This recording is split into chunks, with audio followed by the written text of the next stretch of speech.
I'm Hannah Wallace and welcome to Finextra TV. Kindly calling into our virtual studio now is Puneet Kapoor, President, Products Alternate Channels and Customer Experience Delivery at Kotak Bank. So Puneet, thank you very much for calling in today.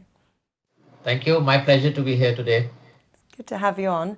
So we're speaking off the back of the recent Suntech confluence, which reflected on the world post-COVID, which is where I want to start. So with an increased shift to digitalisation, what impact will that have on hyper-personalisation customer experience? Because I know that was a really big topic at the event, wasn't it?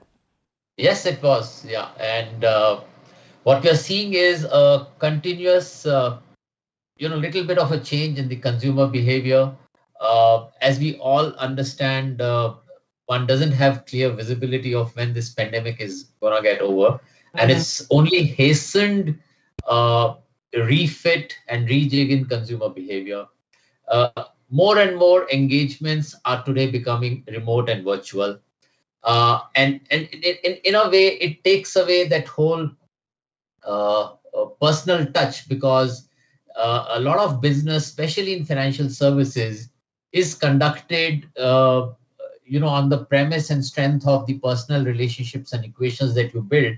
But today, that's not as forthcoming. And in that context, how do you therefore ensure that your consumers do not feel detached? Yeah, so there is a way to connect. There are communications, there are engagements which could carry probably the what we call tonality of a broadcast. But then there are communications and engagements which require the tonality of personalization, which require that the consumer gets the feeling that the service provider is talking to me as an individual and not in a generic fashion.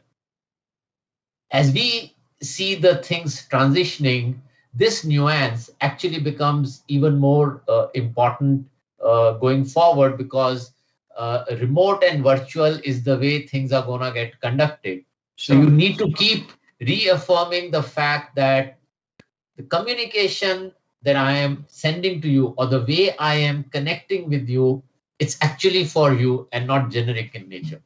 All right, so personalisation is key and not one size fits all. So following on from that, what are the different aspects to personalisation in banking and financial services then? Could you take us through the steps? Actually, there are many, and they can be endless if you ask me, because the whole space of customer engagement and bringing the nuances of personalization can be as varied as you allow your imagination to run amok with it. And it can be something as basic as addressing a customer with his first name, last name, versus addressing a customer in a generic fashion as dear customer. It could be as basic as signing off your communication with a personal touch, as if as an individual was communicating to you or as an organization was communicating to you. And then comes the whole dimension of the language in which you connect with the customer. Customers are of different ethnicity, they are of different lineage. Are you able to talk to them in that language, or you are talking to them in the language that the organization wants to speak? Yeah. There are multiple channels the consumers connect with you. Which channel are you using? Are you able to identify which is the preferred channel that a customer is wanting to connect with you, and then reach the customer through that channel, or you are taking your convenient approach and trying to communicate to the customer? Also makes a huge difference in the way you bring personalization to practice. Another very important dimension of personalization is actually the identifying the customer persona and talking to that persona instead of talking in a very generic tone again. So the subject matter could be one, but the person on the other side, if it's a millennial versus a housewife versus a senior citizen, the way you connect with these three genres, is it different, or is it one common approach you are taking? Also, brings out the whole dimension of personalization. All right, that's interesting. So what's the impact and power of personalization in banking? Yes, but also customer experience, pricing innovation, and also business strategies. What about that? Yeah.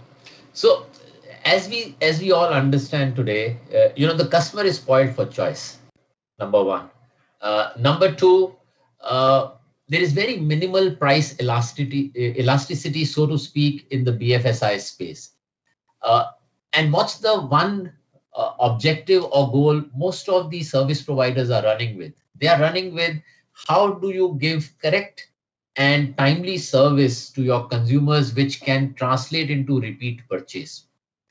Now, in that objective, one very key parameter is, as we have been speaking, personalization. How do you make the customer and the consumer feel that you as a service provider is working for your need fulfillment and not working in a common kind of approach where you can partake? No, I'm not asking you to partake in what I am offering you.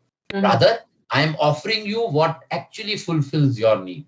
And when you are able to make this shift in the way you approach the entire service capability and entire platform that you have stitched, it really makes a difference. And we have seen lift of as high as 20 to 30% in when we are connecting with customers with a very personalized approach versus when we are connecting with them in a generic approach. And in any kind of a business modeling, a very common nuance that we refer to is called A/B testing. And A/B testing gives us those kinds of insights where uh, it tells us that yes, personalization is the way to go.